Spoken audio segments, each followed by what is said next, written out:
Bonjour Christian. Bonjour. Aujourd'hui, nous sommes venus à votre rencontre pour avoir quelques conseils pour les plateaux de fromage. Avec le fromage, c'est généralement du vin rouge.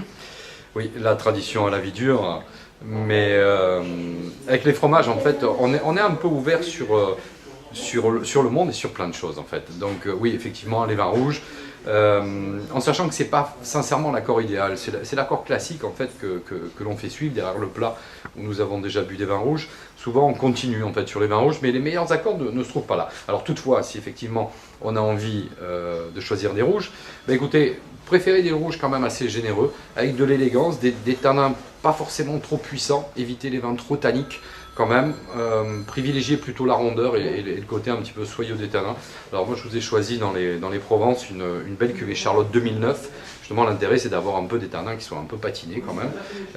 Du beau Château Barbéran qui est à Pignan, qui fait des vins avec beaucoup de charme et beaucoup d'élégance. Alors ce type de vin, vous pouvez le retrouver dans n'importe quelle région. Privilégier des millésimes un petit peu riches et puis des vins avec une tout petit peu d'évolution, justement de façon à ne pas avoir des vins trop tanniques. Alors pas que des rouges, effectivement, si on continue à décliner les couleurs, moi il y a une couleur que j'aime bien, c'est les rosés. Alors les rosés fonctionnent très bien sur des fromages un peu relevés, un peu forts, que ce soit les poisses, que ce soit le langre par exemple. Toutes les pâtes persillées donnent des mariages magiques en fait. Essayez avec une belle fourme, avec un traditionnel roquefort, avec un bleu de Bresse. Sincèrement, vous allez voir, le moment est rafraîchissant, intense et vraiment vibrant. C'est vraiment un bel accord. Alors effectivement, tous les blancs secs fonctionneront d'une façon traditionnelle et j'allais dire pratiquement sans se tromper. Alors, allez dans n'importe quelle région, privilégiez un peu les accords régionaux, un joli crottin de Chavignol avec un Sancerre par exemple, des fromages un petit peu plus gras, un peu plus crémeux se marieront avec un beau Pouilly Fouissé, un Chablis, pourquoi pas un Puligny Montrachet ou un Mercurey en fonction de vos envies en fait. Sachez que le vin blanc sera de toute façon le mariage idéal, puis vous donnera un peu ce côté un peu rafraîchissant. Autre vin blanc que j'adore marier moi, avec les fromages, c'est les vins blancs d'Alsace. Alors, Pinot Gris, Riesling, Gewürztraminer. Moi, j'aime bien le Pinot Gris parce qu'on est vraiment entre les deux, entre le Riesling et le Gewürz. Vous avez une jolie touche de rondeur, toujours dans les Pinot Gris. Alors, essayez ça avec un maroilles, avec un Garry de l'Est, avec un époisse. C'est magique. Il faut absolument essayer. Donc, dans les Alsaces, un petit peu de sucre dedans, ça c'est parfait.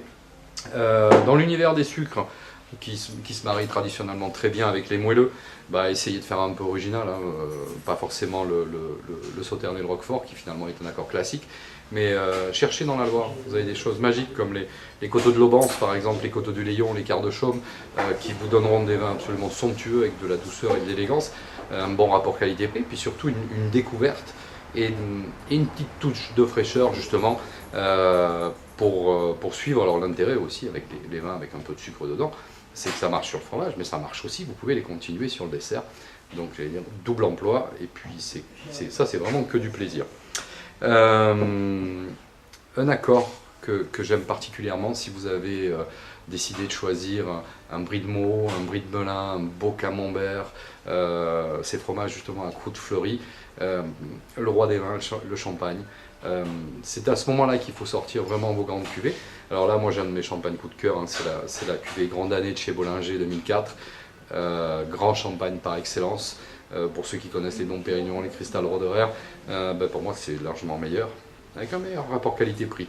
Donc Bollinger, en dehors d'être le champagne de James Bond, j'adore. Donc ça c'est super à ne pas rater.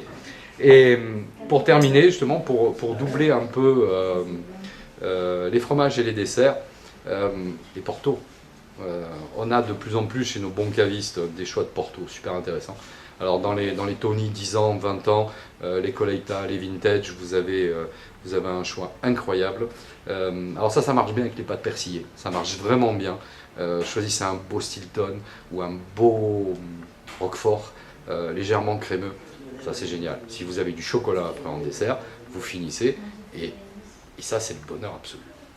Merci Christian. Merci.